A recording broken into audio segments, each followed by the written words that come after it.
So we're looking at the Hunter's Moon rising above the spires of Montreal Church. I'm not sure which one. I'm just talking to you two. It's really nice. It's really, yeah. It's even more beautiful than this morning.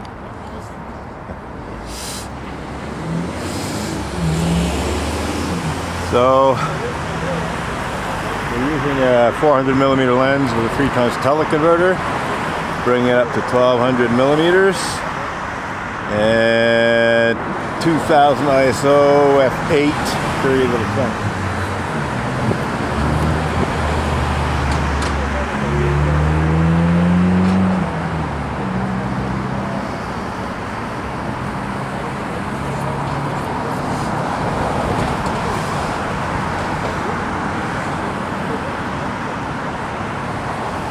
I think I won't bother doing much in the way of still photos. I already took one with the moon between the spires at 400mm focal length. I think we're just gonna track the moon up as it rises here. So we're just going to adjust the angle a little bit. A lot of atmospheric distortion. You can see how the moon is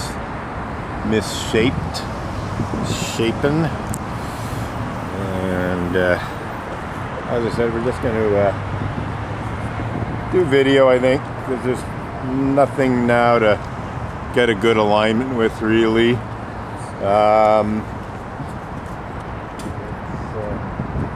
Just a bit too far to the north to get an alignment with some of the things I'd like to get an alignment with. So we'll just watch the moon come up.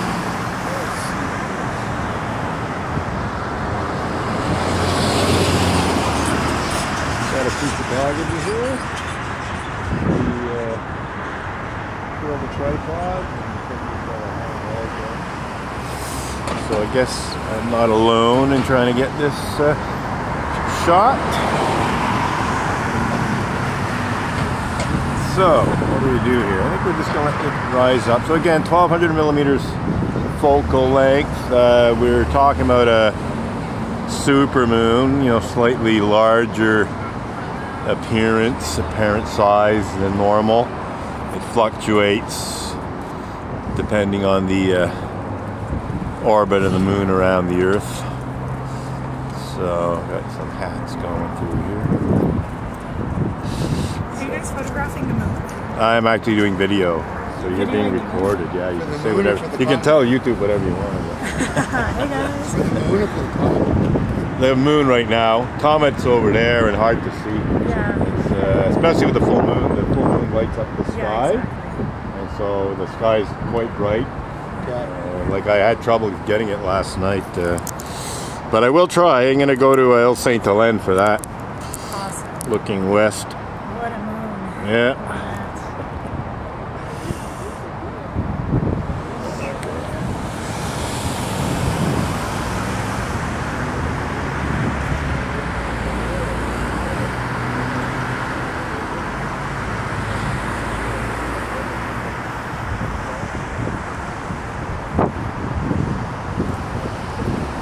Why is there so many people? Is that down there? Like overpass? Well, it's a so-called supermoon. It's a little bit bigger than normal, but they get a lot of publicity than supermoon. Plus, it's the Hunter's Moon. It's sort of a fall season. Well, a bit past the equinox. Heading towards Samhain and Halloween. Yeah. Well, it's funny you should mention it's like a big pumpkin, because I think that's where the whole jack-o'-lantern thing came from. You know, like the face of the moon, the man of the moon, so they did it with pumpkins. True. You go back far enough. Yeah, that makes a lot of sense. I could be wrong, Well, but I'm not the only one who thinks. out. I'm not the only one who thinks that's plausible.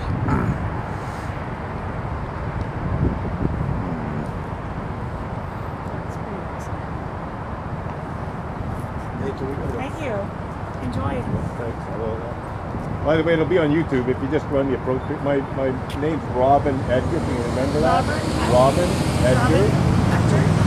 Edgar. Like Edgar Allan Poe. So if you search that on YouTube, or if you just search Montreal SuperMoon full moon, you gotta follow.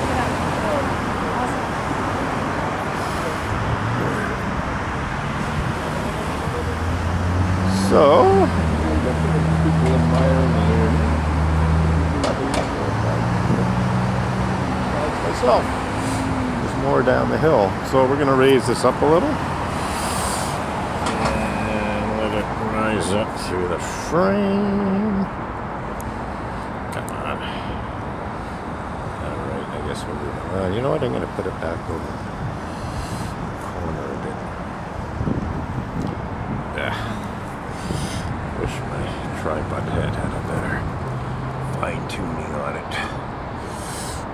So we can see the sky is getting progressively darker as the moon's getting progressively a bit lighter as it rises up through the haze. But I will say, however, that this is a bit different than what I'm seeing. The sky is darker than what I'm seeing. I'm seeing a pale, well, medium blue, I guess I'd call it. But the dynamic range issues are such that I can expose to the moon or the sky, but not both. If I expose to the sky, the moon will be overexposed and washed out, so obviously I'm exposed to the moon. So it is the hunter's moon.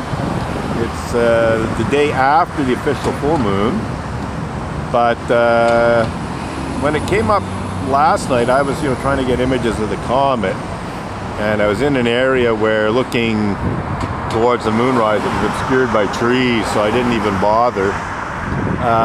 But judging by how bright the sky is tonight, it would have been even lighter last night. I don't think it would have been terribly interesting, photographically speaking, last night, to be honest, until it got higher above the horizon. So I don't think I missed all that much.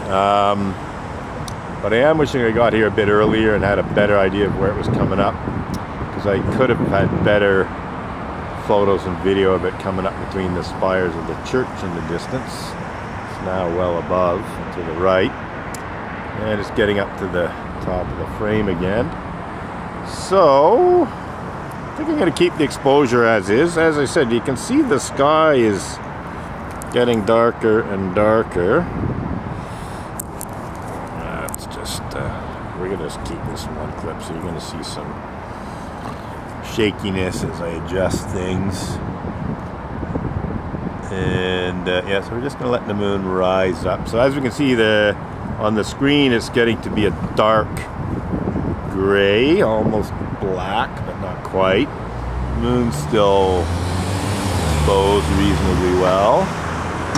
And as I said, what I'm actually seeing is basically a bluish sky that's considerably lighter than what we're seeing in the video here.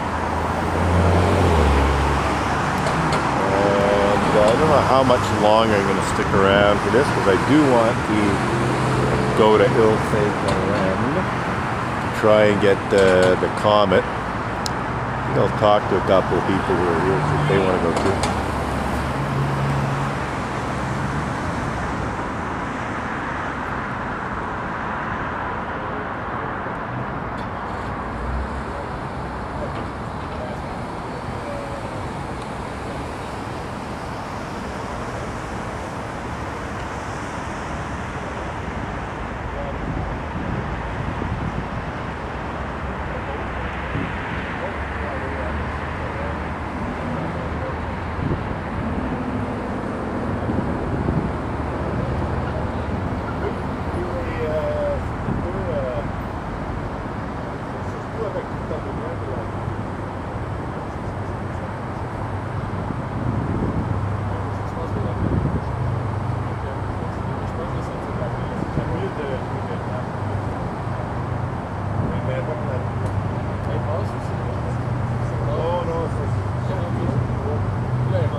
Well, I tried to talk some people into trying to see the comet tonight, but they're not going to. I told them it's difficult to see as well. So the sky is almost black now in the video. Not sure how level my camera is, to be honest. It might be slightly off level. So not that it really matters that much. Just debating what to do here. Almost black sky in the video. Still quite blue. Maybe I'll just adjust the exposure just to show what I'm talking about. So I'm going to change the ISO. So the sky's more like that. But as you can see, the moon is now pretty washed out. I'll try and get a balance maybe between the moon and the... Okay, let's see, even here the sky is quite dark and the moon's definitely on the washed up side of things. So I think I will. That's 5,000 ISO. That's 4,000. 4,000 is not too bad. 3,200. 3,200 looks pretty good actually. It's a bit higher than I was. Let's go down a little bit more. 2,500. So somewhat darker moon. I wouldn't maybe want to go much lower than that. So like I'll go back up to 3,200 I think. I will readjust and I'm up through the frame some more. Get to the left and center. Whoops, got some wind. We can see the tripod shaking thanks to the wind.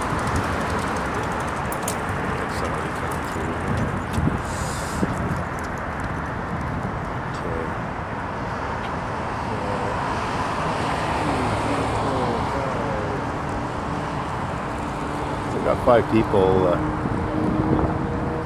looking at the moon, taking photos, and we have others that are not taking photos.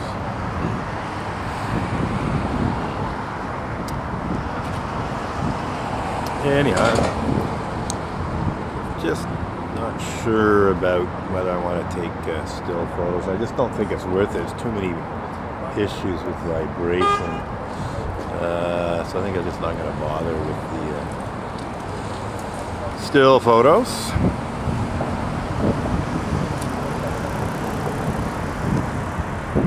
Maybe I will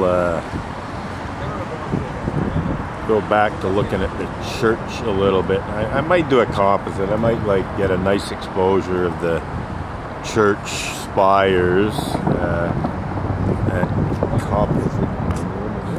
So can I look at the moon too? Yeah, sure.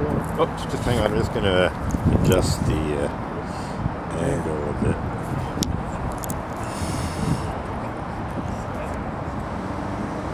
There you go. Damn, that's crazy. That's so beautiful. Yeah. How much they do it?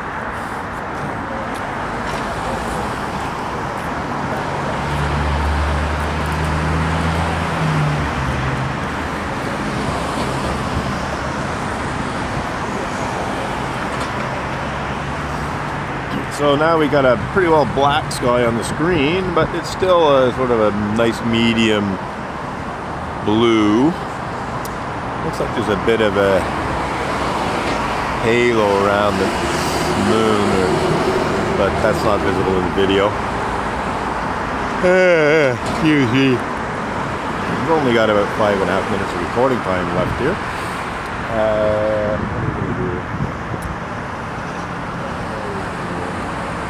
I think we're going to pack this in soon and go try to get the comet. Now we'll let the moon rise up through the frame.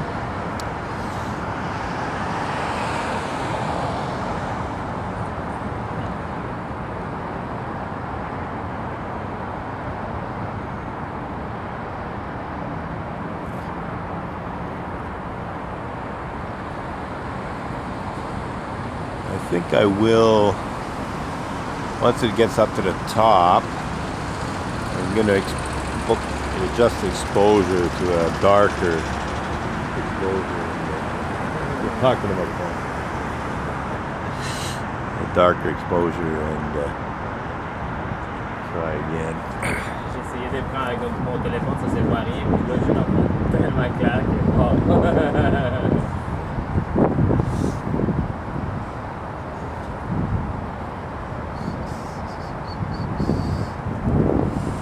Okay, so we're going to reframe and adjust the exposure a bit darker, as I was saying. It's just, okay, that's 2/3 of a stop darker. So lots of detail in the surface of the moon. And we're just going to let that rise up through the frame.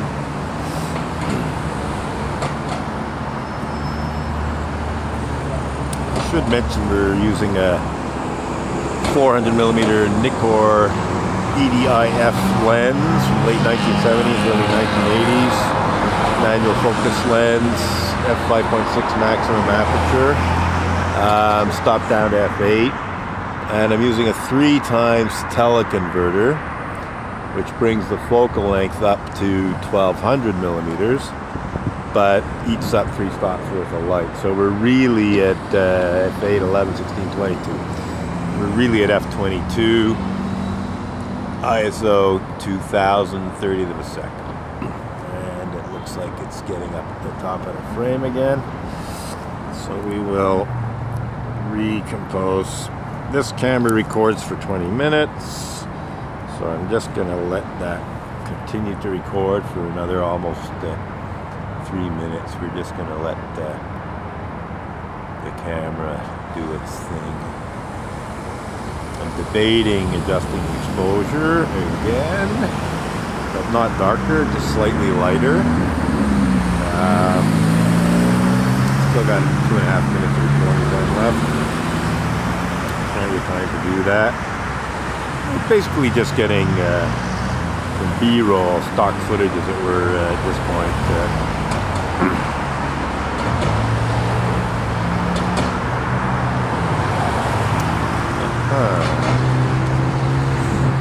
I could do some composites, you know, like that aren't true alignments, but I generally speaking don't do that thing. I generally speaking try to get as straight a photo as possible, but I see the 5 roses sign in the distance, and it might be fun to have an image of the moon over the 5 roses factory. Okay, let's readjust here. I will adjust, so I just went up to 2500 ISO, so a third of the stop lighter, and we'll just let that run up to the top of the frame, and that should be pretty much it in terms of this 20-minute video clip. Nice to meet you. Okay. Vous êtes sur Facebook? Ouais, plus sur Instagram. Mais... Oh. J'ai un compte Instagram mais je l'utilise pas. C'est une vidéo? Oui, oui. Nice. C'est combien de... Ça zoome à combien? Ça c'est 1200. C'est 400 avec un flip là. Oh, ok, c'est pour ça que là on a un bon... Ouais. J'ai payé 40$ pour le flip là. Dans le printemps, c'est le meilleur 40$ que j'ai. Non, c'est fort là. C'est malade. Ouais. Non, normalement, la qualité optique, c'est pas très bon, mais celui-là, c'est. Ben, ça a l'air pas pire, pas en tout. Ben oui, je peux. Oui. Mon nom, c'est Robin Edgar. Robin Edgar, EDGAR. Facebook.